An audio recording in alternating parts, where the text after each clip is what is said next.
ભાઈઓ, છેલ્લા આજે 4-5 કલાકથી અમદાવાદના દરેક પેટ્રોલ પંપે લાઈનો લાગી છે પેટ્રોલ અને ડીઝલ માટે.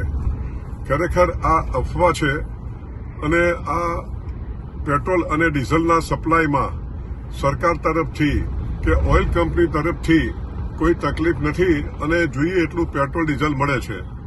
અમને સરકાર તરફથી કે ઓઇલ કંપની તરફથી કોઈ એવા આદેશો અમને નથી મળ્યા કે પેટ્રોલ અને ડીઝલ તમારે ઓછા પ્રમાણમાં વેચવાનું.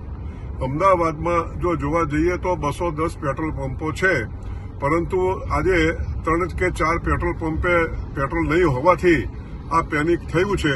માટે હું પ્રજાને વિનંતી કરું છું કે આવી કોઈ અફવાઓ માનશો નહીં અને આપને જોઈએ એટલું પેટ્રોલ અને ડીઝલ મળવાનું છે.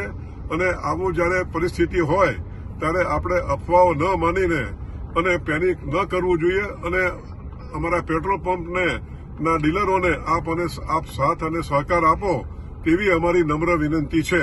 આભાર.